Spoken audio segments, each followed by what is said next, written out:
来做今天的晚餐。这牛肉现在还便宜，我昨天让摊主给我留了2条金钱腱，切开就是这一种。上一次有人说这个不是金钱腱，挺漂亮的哈，你给它切开。这一次我用电饭锅来卤，还是用的那个卤汁，加一点葱姜，倒入没过牛肉的水量。我按煮饭键45分钟，煮好了跳闸了就保温了1个小时。这一整大块是和牛腱子一起订的，下面肉太厚了，我就把上面的牛肋条给它剪下来。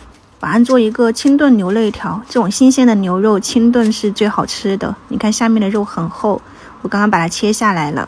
剩下来的话呢，放到冰箱去冻起来。这里的就先给它用冷水冲洗干净，剪成小块放到锅里面。我个人的习惯就是对于新鲜的食材不会去给它焯水，直接加入纯净水。边煮的过程中你就边把那个沫子打干净就可以了。如果不喜欢的朋友，你就焯水以后再加开水。半个洋葱，然后再就是那个大葱生姜，专门炖那个牛羊肉的那种料包1小包，再加一点白胡椒粒，先给它煮着，大火煮沸，转成最小火，慢慢的去给它煲1个半小时左右。刚削了一点白萝卜，洗了一点本地黄瓜，这个黄瓜真的超新鲜，就这样吃都挺好吃的。今天做一个那种甜辣的拌黄瓜，给它削皮切成片。我倒的泰式甜辣酱，在里面再加点盐就搞定了，拌均匀。这种是那种比较清爽的，如果喜欢吃酸辣的话呢，就用剁辣椒、生抽、盐啊，然后一些醋这些。这个是栀子花，大家吃过没有？栀子花也可以做菜，就新鲜的，给它把那个花蕊还有根部都给它去掉，不然会有一点苦味。摘干净以后清洗干净，放到开水锅里面烫个1分钟吧，给它焯一下水就行。像这样的烫软了就捞到冷水里面。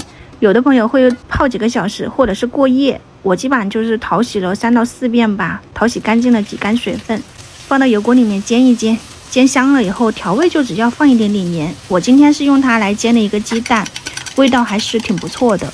因为在湖南这边就是用它炒辣椒、炒五花肉，就是做成那种下饭菜吃的。菜市场我看有提前煮好的，颜色会黑一些，它没有怎么处理干净。我们在家里面自己这样处理以后，现炒出来真的是还可以的哈，口感。但我形容不出来，需要你们自己去吃一下。蘸料就是蒜末、小米辣、葱花、芝麻，一点生抽跟辣椒酱。他们的就是加了一点生抽跟香油。清炖牛肋条也炖好了，把料渣捞出来，放一点点盐调味。炖的时间应该是1小时45分钟。我刚刚看了一下电饭锅那边保温了1个小时，这个软烂程度我觉得刚刚好，因为它不需要太烂糊，要有一点嚼劲。里面的那个牛肉汤就煮一点白萝卜，口感还是真的挺不错的哈，配上蘸料大家可以去尝试一下。这边的甜辣黄瓜片也已经腌好了，很好吃。还有萝卜汤。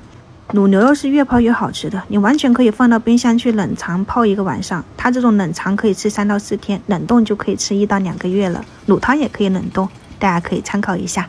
我们今天就这样啦，明天早上再见，拜拜。